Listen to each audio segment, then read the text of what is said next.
Lo Kristo kilo Kristo mapole to lo patin ne ko beruti wot me yataria wabikeli kaberu mukene matiko malme Uganda kidong benetoro kama yup mano beru pongye wiye wa kwana ngomo katiko no weng wabikeli yup melorange mo chunyi wa tien matin kilo mukene mapole ento ko ngochakene matipiri iwiye matiro.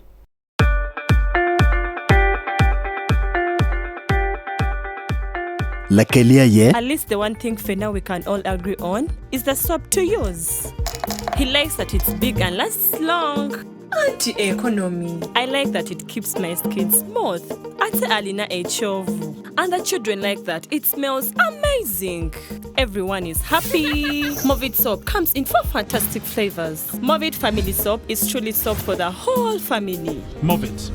All day confidence.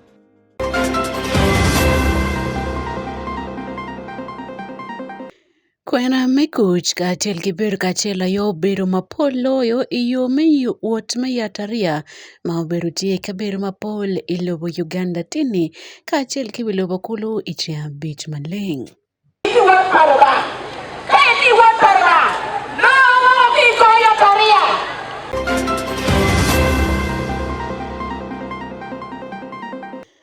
Kelego wegi odi magiti gulo city meroch ne kidong bene wea ne obed malengi kare duju me yobo neno kidong leo peka beru me gulo city. The road is very nice, the building are, you find the paint appealing and falling, it is not good. Amore matek ania Sunday Akumu tintia beach maleng muruloni Good Friday ajuli kaneno yup melorange mo chuinye kanki Wan Luo television.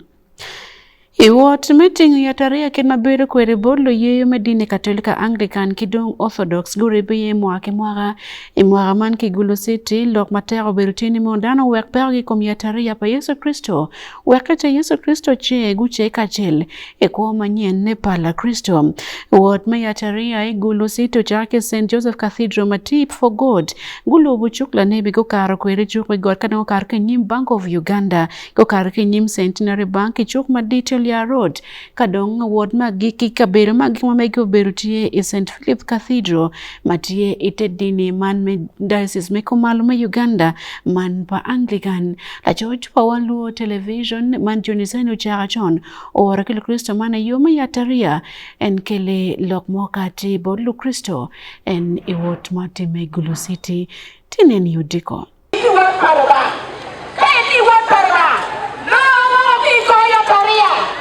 Mwaka duchu dini katolika ka chelgi Anglican metoki Orthodox Church gripe yume yataria. Mwaka ni kichao ki St. Joseph Cathedral Paris igulu Archdiocese kaki giro i St. Philip's Mathieu i Diocese of Northern Uganda. Reverend Jakaria Oto me Church of Uganda emio lute bodlu ye maguberu ka wot me yataria uleglu ye melega pidano Mathieu ya pa ki lobo kama luen tere iye wekuch uduogi wan mawagore kanje nero matin rachwin anywa luen maurumuwa tim madano tiga timone akaka kawan waneno wapolo wangwa waneno kumalo yare amea pa wanojim mareju batiga timme kono timanywa tie ma ukero kom dano wo ne magi ne o mano kore bene bere e goñman ma bichel rot wa Yesu Kristo o limo chande ne mega gare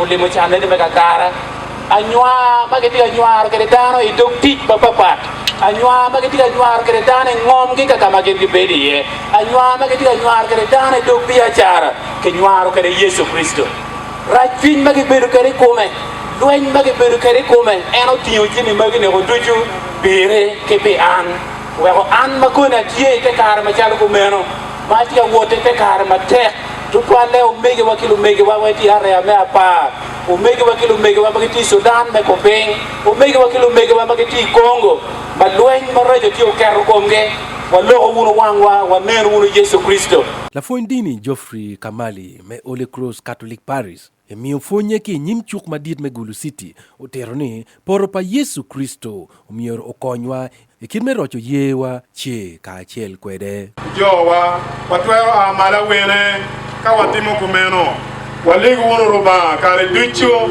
wek Yesu Kristo ma en obiro e kindwa machalo dano owilwa malo okonywa ka chung' matek pewa kochielo ka timo gin maber ti wang' mapol wachiero ka poro kir ma wan wati kere ka yele ichok man karo kene watamo ni miero wachiet wa hiny yo me chat yo mokene boda juaki wek wakel yath wakere te chatwa notieno paro ba pe watimo wono kumeno yene watika poro nieno ducho pe watika yile ko Yesu pe watika neno chan ma Yesu Kristo oting'o ikome wek wan kare ducho waneno chan pa Yesu Kristo chi wan wa agi ye waile wono malo Kid meno bene padi Frumentius ungaya me Orthodox Church igulu chikolo yeme a kiti mobal loko kwogi ikum Yesu Kristo kagi lubu ko Yesu wot paruba kawa lubu ko yatare kawa lubu ko Yesu Kristo kawa ti wot ka chen wana one wo we yatare ya ko kende wa ko gon go gun watiki peke mapol mapapa kumbe tuwe ka wa tuone eni ngamu be going here yes rawa da very wrong atia very wrong and yejo be physicians or physicians dakta pa daktari menyute erang konyo in kumpel ma ini ti watiani we woti ikum ya darea peo be menono we olu ke lia la kol igami ipajani piin ken bar ke MCT do ke wan we wati di kum ya darea Joma food pia no nyingi ibe good me kom yadere pe good bien o cha o me good e o good le we bani pe oni udong o kom yadere Kau dore kid me pero monto ka chel kilo tieno ki ye jo maki diugi iteder doro miero ki lek pigi kanya tiki Reverend Canon Eunice Opok me Diocese of Northern Uganda watiki lo business joma gitu biashara biachara mi riki we okeli gin kwa mabe eno kai tiga tiru biachara ni itiu ni itiu mabe me no magoba morwate ki gin mai tiga tiru ne te de miro mau karo la yu bien ka de miro mau karo te lo gani miro iriti gin malo ba pe miro me ario watiki joma ke luongi ni contractors Magina igi mago contract me chana madon me tiji iguru tiji gedu gai madon gedu institutions madon kage tiga gedu ne chamu kene iti man kichana nini wen kitiyu ki contract mamigi ne nini pieme ya gikine kaitiyu wen mabe ini binongo gum Kadong Bishop Nelson Onono Onweng mawero tich doro chung kawang Bishop Godfrey Luhom iloke ki St. Philip's Cathedral ulego luak magworo ki yataria menyi go chok bod Yesu kali yi gona marume kali ko da lora mo ki dingo tini bin pe ko ro Yesu Kristo mo Biblia inacheki wewe ni hii mimi iko kwa Yesu Kristo wewe ni chie kwa Yesu Kristo iko Yesu Mario la wuro Yesu Kristo lo akendo kwenye lo akendo kwenye ni no kalong ni kwenye ni ko ka ro ka jesu lo mene la lo ko manye Ini makini waro ni waro kia muno ya roke kwa Afrika tini ikina ngono dan Uganda ni guru diocese ini makuni Afrika dok payo we dok me ya roke kwa ikabero ni chiye Yo me yataria man beru menyutu ripe ikin dini niang ni wan du chuany waberu lu ye achiel ikom Yesu Kristo ka achiel kiruba dok lega man tie me la nyut me kuch pi Wan Luo TV Jonisani uchaka chon igulu city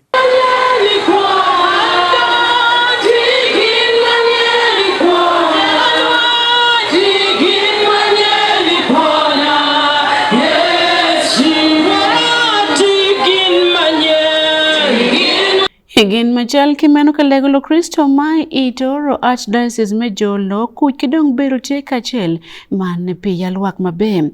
Archbishop me Archdiocese man Emmanuel Obo owado bolwak ni mor mer kidla kachel penane kuj bero te kripe mioro betilo Kristo ti kachel weka nyim pawilo bo bed mabe.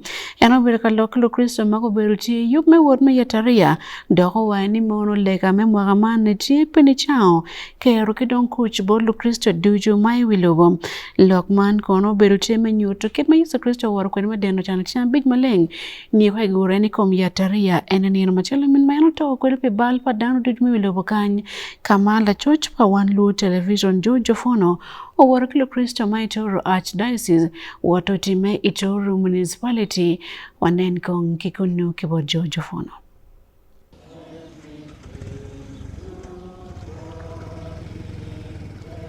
Yoma musalaba e Archdiocese ma Tororo onyalo chakro kodi od yath maduong' e district ma Tororo kama Jukristo motelere gi japiskop ma Tororo Dr. Emmanuel Obo junyalo ketho kwayori jutuo. Our sick people in this hospital, that the pain they are passing through is equal to the pain of the cross. And therefore, with the presence and the Spirit of Jesus, we pray that they may persevere like Jesus persevered on his journey to the cross, where he was put up there, innocent though he was, but he persevered until he gave us salvation. Woke ka jome gi musalaba pa jo ishingi gin junyalo wuoth tundo ikigo pa jo kursiem i district ma Tororo kamo bedi gi kwayo richandrok ma kuoma ji luye kisindelo achiel muyawerem. That through this cross they will save us. How often do I complain when a little cross comes to me? Wuoth me onyalo medro kanyo Jukristo jochungo kamo pokere ketho kwayo pajo chuka jutundo ikama shomu bedo mara 15 Uganda Matters Cathedral Nyang'ole aka iyome gibe jume jubedo kanyo jutimu tuko manyuthom chandrok pa Kristo ihola minyogolo yo peret chuka tundo ugurigo imosalabam Wakwai Rikis dhano jie nune ni nyawote paka umini kosa nyamin. Ongo ng'ato ripo bedo makelo teko ring nyawote ichalo mawan kosi kama watimi kis gimoro je. Ang'e ni hongo me obedo hongo ma yikrok matimo yerok kwa kinango kada meno iripo to menye ng'e ni atimore min an atimore nyamin an. Akatimira an kende ariya meno wa mito siem aka siem no kelo wakanya chiel to wachiemo be kanya chiel omina ani nyamina ani mito timo mito be iduongi obini kisiem siem mena agiche mawan mena ariyo mawan pamame. We have just concluded mi kwenda meo obedo gimomako Jukristo madit mapama juntie gi geno ni kine ni utere itim lebedo gimala kwanyuoko tim maresho minyo pama duoko dongo mapinyi Uganda chien. Wanen wajuje wawuotho kanyachiel mawakweyo juman ipenge. The community is suffering from domestic violence. The community is suffering from child abuse. The community is suffering from trafficking in persons, among others. But when you look at all that, the problem is because of the evil. The devil has taken people because they have become far from the church and they are unable to control themselves from committing sin, from violating other people's rights, from breaking the laws of our nation. So today I call upon all the Christians and everyone watching that let us know that with Christ we are able to fight the domestic violence, the trafficking in persons, the child abuse, and we are able to develop together in our families, the community, and the country at large. Wuoth kanyachiel i yo ma musalabe miyo onyalo ketho ranyuth i dier jokristo, minyo pama juntie ridho yieyo pajo kanyachiel kodi riwruok i achiel makelo wirok mapiny. I loka ng'eya mochwiny gi Wan Luo TV, an George Ofuono gi Tororo. Kawawero lok me wot me yataria gaman minister manan lokum kop me komal me Uganda Dr. Kenneth Omona owani mono janga mete manan lokum fu miyor kondan ma yachuli weklo dero chak fu me biachara Miriam Chan eno we lok mani kar moli mo gota foyo ranch kabir matin we district owani mono miyor kedani ke miyo konbo lwa magitilu fu we kachel le wachulu awoki kumpaya me Chan matima teko twale ikabir ni enikare mani watike report man Kibola George pa Wan Luo TV.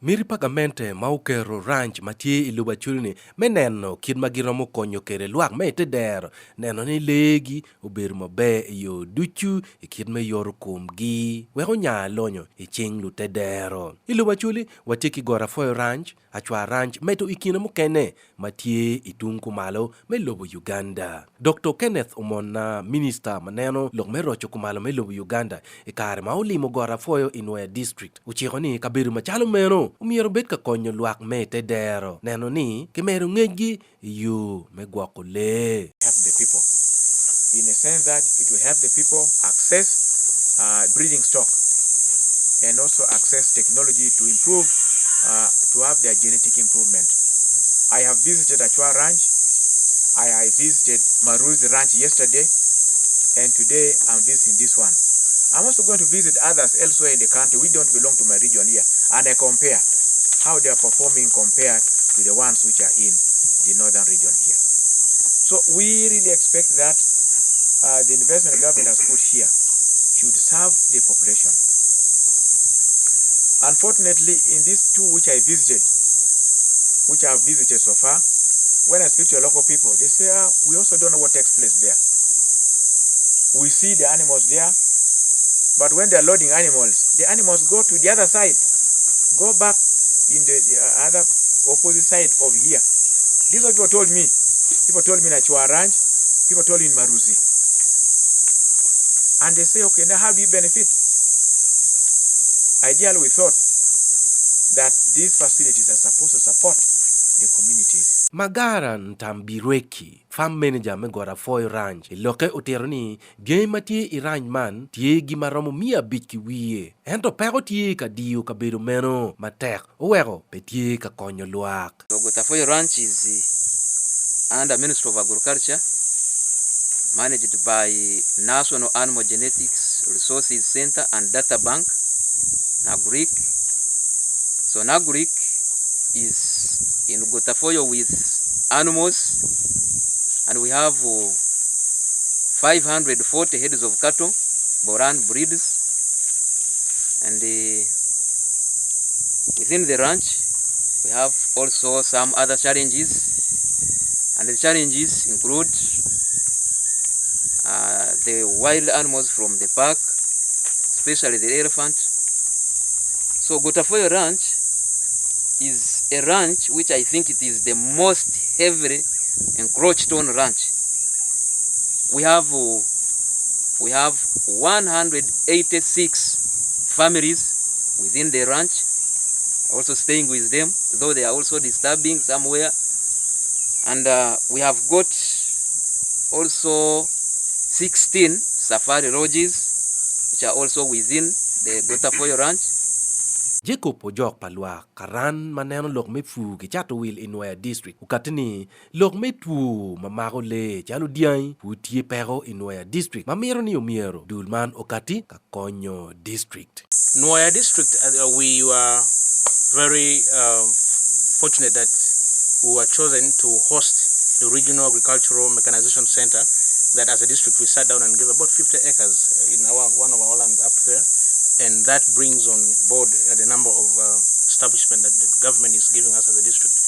and we cannot take that for granted. We are forever grateful, and we assume and we believe and we hope that has been part of your work as a minister for Northern Uganda.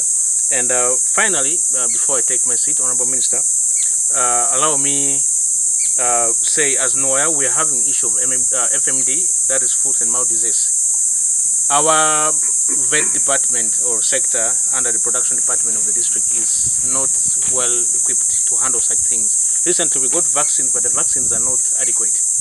We call upon the government and of course through your intervention, if we can have more so that we tackle this FMD that is a challenge in the district. Kadong Christopher Omara dijime Noya district oteroni machalo Noya district lufu gi pere kanongo kony ki gora foyo ranch pien pere ki jeme mukene maromo konyo kidme neno yot kumpale kongamente oyabo kabiru chalo meno me konyo lutedero. The entire district of Noya, I think except the Pakwach, we do not have any animal checkpoint, and this put the facility, the ranch at risk, and also the animals in the communities at risk. But also we have realized that controlled movement of animals, sometimes in the night, has put our animals at great risk. And this, I think, needs an answer, and we can get it from the ministry, from MAIF, and also the responsible stakeholders to ensure that animal movements here, because in our records, it looks like the two sub-counties of Gotafoyo and the Longolo, we may be having over 60,000 herds of cattle. And this needs to be taken care of in terms of their health, in terms of their benefits commercially, and in terms of making our communities benefit from all this that we see. So this ranch stands in a better position, advantageous in ensuring that we benefit from whatever government has planned for this region. Minister umona wajuni rany mapul makiyaba ikumal may lobo Uganda ni tie me konyo luak me tedero ento pulgi pere katiuti gi dokni kamente obunerni lufu no kony marwate bodgi pi Wan Luo TV Joni Sani Uchaka Chon Noya district.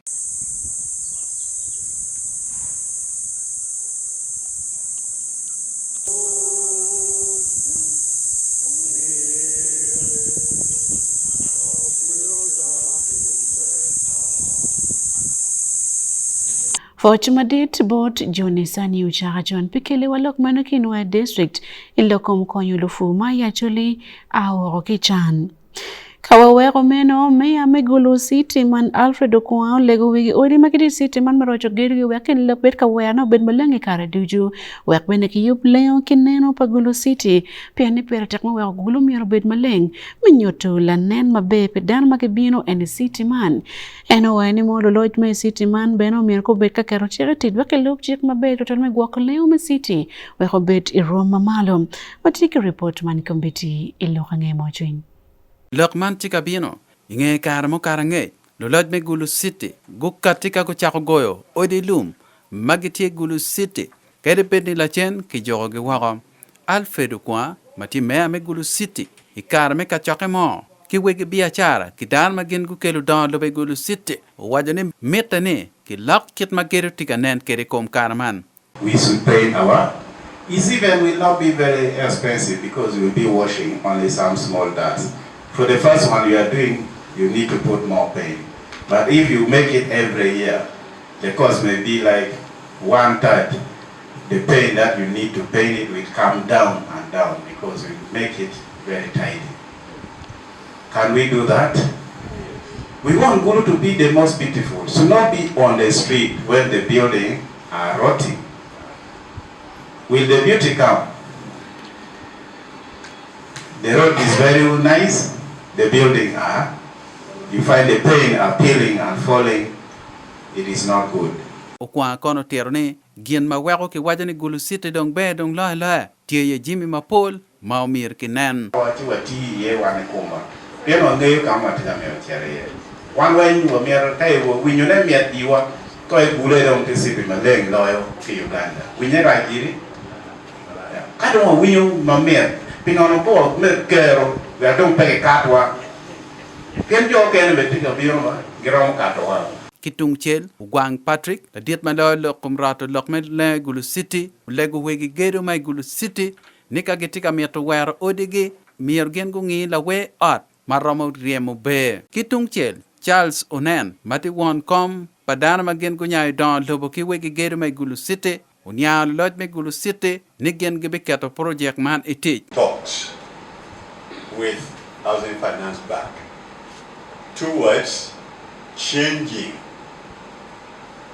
the face of Gulu in terms of the units that we have in Gulu town. We are thinking of getting facilities from Housing Finance Bank to be able to rebuild our current structures, which may be getting very old.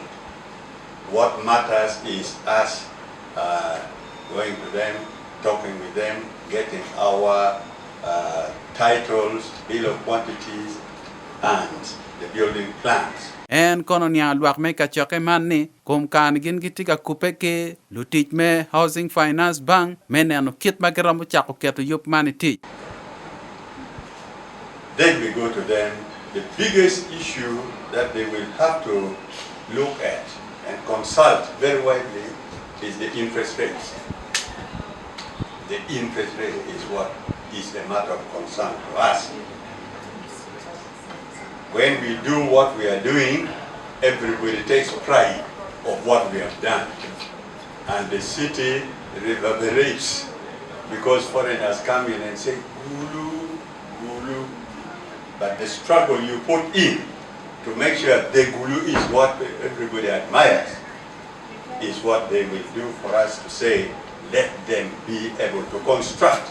Vicky Ayimaro Mati branch manager pi Housing Finance Bank Jaime Gulu City wajani bank man gibi rata chachok eni kibwigi gedo magitie Gulu City. The best bank that structures mortgages very well in this economy. So that is why we took it well and proper, that it is ideal we can have engagement with the property owners. Ismail Jacob Jones pi Wan Luo Television Igulu City. Kaya Bach Municipality Dana Mapol giti dokpe chemrama ken mi ario piarabit magiberi ya Chabo Village giti kikokani mon kamente mi Uganda umianeni kiti loko mgi wekolo toki nong bene chulmo mekoba kichar magen giberi yeni geno katkilok mani karma minister pekop meko malo melobo Uganda Dr. Kenneth Omonoli Mukaberuman kamaluak makitika kokeni mon gen ngiti orumu ngomati Maruzi Ranch ento kokoti matek piani gamento wego awo pian bot ngom magiti yeni wenkfud gamente waini mono obero but ngome aswa ranch mana weko bendul mojibre kuriamo dana Mukaberuman gen waini moriamo gen obero wialiam yana gamente po tim dokacha obotimo keteno omerkimi limeko bogen men Mukaberu ingom muken mapat ke ngom matia Chabo Village ni Jaspegwel kele lok matut bolwak kidong bene lok pa minister Dr. Kenneth Omona.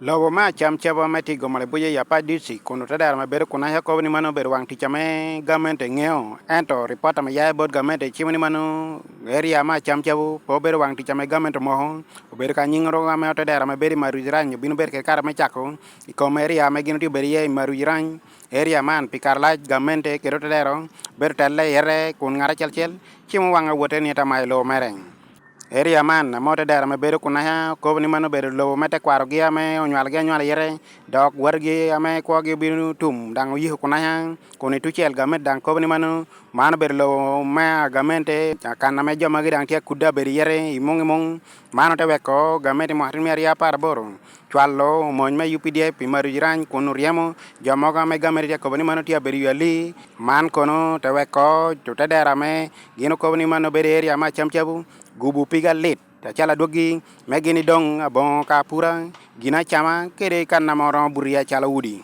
bosko washa meken kobni bere won kam elja chelma Chabo irwata mere kere set minister pitung malu man Dr. Kenneth Mona amenong bere kar mele mapach ichenga dek kun roro kitame project agamen ti atimer keri Marujiran won kam elja chel kono kwao set minister ni manano donga duo minister atang ni ami tin perna ne dogbori yentian na po lo biru cho yo warga office of prime minister kere office of president kuru kwa kon jakere yaria para boro wando potio pur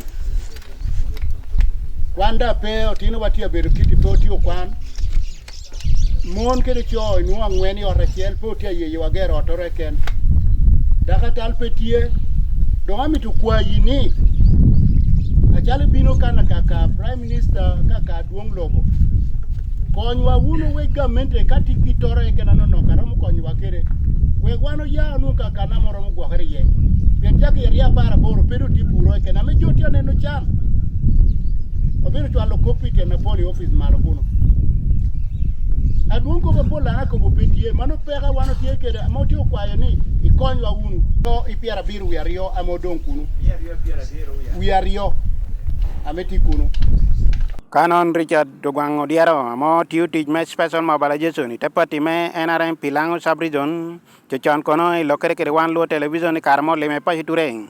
En kono tiro jammo kene ametie ko maru irang kana me acham chabdang ti yereng. Iche lobo ni jome atehera papati na mokwa intamiyo. Atehera mo gora itutu area metara gali kedaga. Atehera me ogang Charles gi Wan Luo ni urukori. Okwanyi lobe tutung bod diametie ituku area meku. Acham chabo area obera teher macho. Kaini word record inuoni atehera ramang wena papate namo kwanyi lobe nitamiyo. Daw mi yori chunya ber peda ko biga metu bir chul. Pieni nge karicha. Jo no. Otete armeti ranch tie kuonario. Jo me atehera Amerik lobe ni obero meggi tie beru kanu. Jo kena mo ya pilwenya konye mo ya Lira district yu duhe yi kabiro kena loe ginien ubina ke beru kana me ogwino gamogi eni karmo gamogi gamete karme chako resettling jote do ko paji to mi gi bar jo kena mi gi dang bar me ger pa kucha eni karo gamo bar podok te do biro ber ranch so kata gore tiario otede ro kan tiya ko be mi chulgi jo mera me achulo Kado do 10 square kilometers cha uteneno. Kajuare hoya Lira district pili.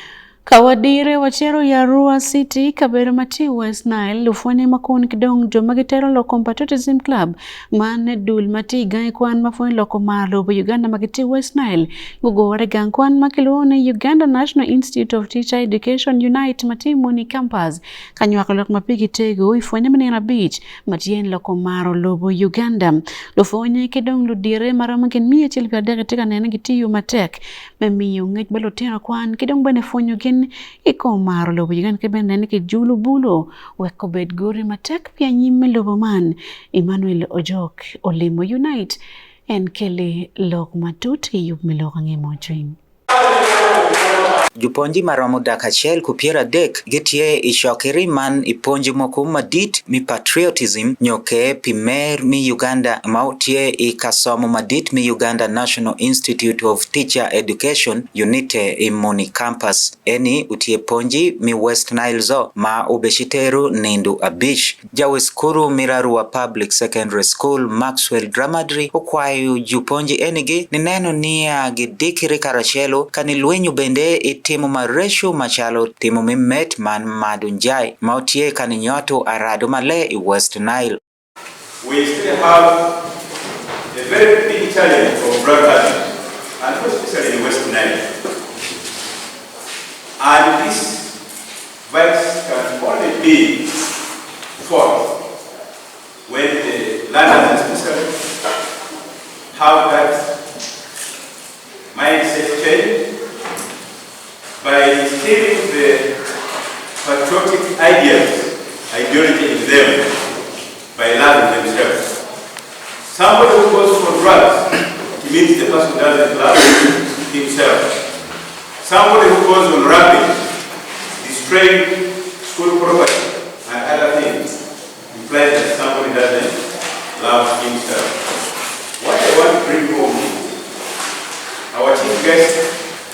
Many of us people think patriotism is NRM program, but I don't see anything wrong with that because NRM is the ruling government. NK Jawijuponji Mizeu Secondary School Manwangiri Izombo Koita Miko Wun Okelo Mautie Jadita Shell P Unguma Juluongu Association of Secondary School Head Teachers of Uganda ASHU I West Nile upoi bende Juponji eni ni neno nia umako ginen nia gitimo kutek kara giponju awia ni maro ngom Uganda. And in this case, loving your country, loving your communities, loving your family, loving your schools, and even loving yourself. People can be taught to love. And I like the fact that here you are being taught so many, topics which is going to expose you to the knowledge of what our nation is. Arua City Nyoke Resident City Commissioner Salim Kumakech washunia lemponju mer pingom Nyoke patriotism piretek maumako juponje cheke gijol pinikum eni utie lembe mashopu ni konyu awia ni maro ngom megi man nikelu dango ngom kagidaru somo. Once you engage these students on a weekly basis, I can assure you the amount of strikes will reduce in our Western schools. Engage them in topical discussions. When you engage students in discussions, in the process they will also be telling you their grievances. Are you aware about that? Once you open opportunity for discussion, let me tell you one thing. One of the mechanisms why media went down is because His Excellency Kano Moma Gaddafi never allowed opportunity for his citizens to speak up. Ungu mi ashu eni I West Nile kelu karashelo zukuru mi senior secondary school dakario kupira busiel wea bero maikin gi utie skuru pa government pira bongwen wea busiel man skuru pa wegegege pira bero wea shell Uganda zo. Wan Luo Television ano Joke Manuel ni ai kudi unite Moni Campus ya Arua City.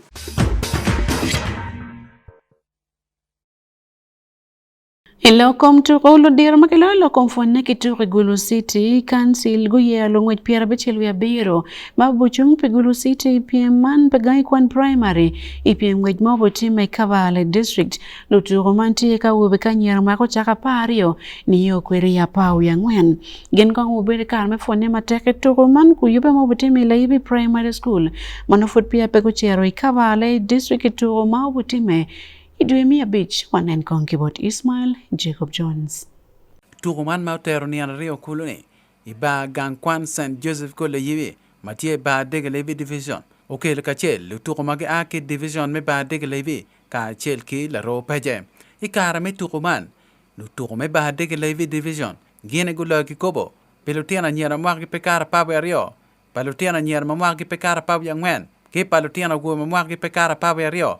Ke palutiana wo mamwak pe kara paw yang wen dare gutio ki kobo abiro ikara me turuman Robert Okot matila diet ma lo kom turu bigai kwan mai Gulu City wajoni Gulu City bikato turuman ifonye menena ngwen mano pia gicher ka chung pe Gulu City I Kabale district because the quality, the skill during the championship was not up to date because we lack equipment.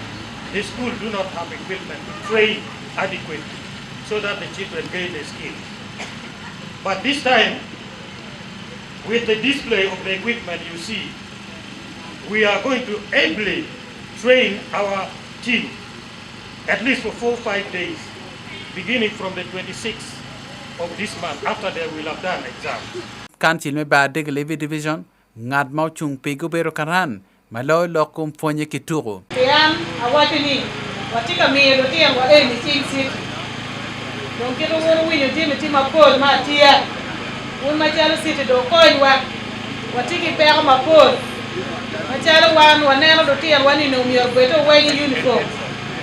Tikero la deal wani jimo kene ke kor eta neno ni do tiel wani el miyo bet smart ka go betia ka representing one city. Makar do chumi algo beri uniform. Wa ki bon manyur gini ku ki guru city. Kitung chel Dorian Luboyo matikaran malolo komfonye me Gulu City Council wajo kilo tukuma ki yerge nigen gubet ki neno me chiar kaloyo tuko ki ken. You are going to represent Gulu City. So from now, let's continue training ourselves. For those who have not been the first, work very hard and know within yourself that you will be the first on that day. Lutuko ka chel kilo fon tuko magibe konyoge bien Pierre Beer ke wiye maki yergi kimi gate bot Alfred Kwan matie mea me Gulu City mao lego lutiano kwan magi tuko new mir ben guket kwan me on kwan chalugin ma pere tang. It's not just only for winning trophies, but you should also know the benefits of being a sportsman who has got it. The first one is your physical health. When you are running, when you are doing exercise, you will be promoting your physical fitness and physical health. The second one, it also relieves the stress. Whenever we send you, you don't shame us, you do a good one, and I know you are coming back with a lot of focus. I'm very confident you are coming back with a lot of focus. Yonge tukuman lutuko gen Pierre Beria dek ka chel kilo fon tuko yerge me chiar ka chung pe Gulu City ituko ma dit pe gai kwan primary mai lobo Uganda mabo teme ke Kabale district ikina tielo ngwa gen Pierre Bichel ngwan ke technical staff gen abichel Ismail Jacob Jones pe Wan Luo television e Gulu City. Ilokom turo mukene Arua Hill Sports Club man guloyo turo moti mekom Shinda Boys Football Club gola rio ikomachel ituro mefufa Big League kotime Gulu City turo mano timala uicha ngwene wa Otieno Kiba Peje kama Geoffrey ya Kenla turo pa Arua Hill ayoko Morogolo madowe gabel turo mego tum gola rio ikomachel Lodge Boat Arua Hill Sports Club David Magere teke lok matut en keleket maturo wore kwere Iba Peje. La foin turu manyen pa Arua Hill Sports Club man Alan Kabonge o charo kono tiche mabeto twali i Arua Hill Sports Club giloyo turu i karma Arua Hill so gochi inda Football Club golari kumachel turu muberichi angwen la woro Arua Hill Sports Club olochi indi Boys Football Club golari kumachel i turu mefufa Big League maotime ki Gulu City turu man utime ki ba Pejewo Memorial Stadium Geoffrey akena la turu pa Arua Hill Sports Club ena ye o Morogolo me konyo time me Arua Hill me loy turu meno la woni akena kono moro inge deke gama nok tutwal ma Aaron Dickens kilama o yabo moro piti me Arua Hill inuchu turu me ario man kono bino inge kong ki yinda Boys kukwa Morogolo ideke ga Peru Rio menu chuturme achel nyo half time ikarma Ivan Kamoga la turma megi o chanyo golo meno moromeno kono o weko fasa vutu Morogolo acheli komtongweno kon wele machalo ki indi Boys ayego no lodge meno iduogo second half kono Arua Hills gudwogo maliet majapoka kama gukelu wigi matek kagu kela yele matek wene kom team man mi ka indi Boys kagu no golo ari nuchuturu meno Aaron Dickens kilama chulo golo maki hindu mori komgeo nyo mori kwa Liza idekera Pierre Bichel me second half ma payout dekera ma oa pa koninge mor pa kilama ni akena do tugi mor golo mukene man golo melo nyo winning goal ma wero dan wo ma tek tutwali ba peje inge mor magi kono golo mo ka ken dong peonen ma wero turmeno otum wero golo ario ikuma chiel kon lupajo man Arua Hills gi woro ma wigi malo dong loyo tukuman kono utero Arua Hill step achiel la nyim kama gen go a woko ki na mapa wi angwen dongiti na mapa wi adek i kum ti mapa bij ma kitika turu fufa big league pe mara turu man ale bari ge piru ngwen ale bari ge piru beach makari bet kid meno kono gen foot gitie kamaraj nyo relegation zone man te lokene mergen go tute matek to 12 dogo meda gi loy turuge wergen go a woko gi relegation zone ino konde nge turu meno Arua Hills tigi point piari o nge turu tura para ngwen pi mara turu man ruenyo turu meno kono beno wero chi yinda boys gi gak wako na ambecheli wi mecha mi fufa big league ki points piru ngwen nge turu piari o season ni lorange kom turu i Wan Luo TV David Magere Igulu City.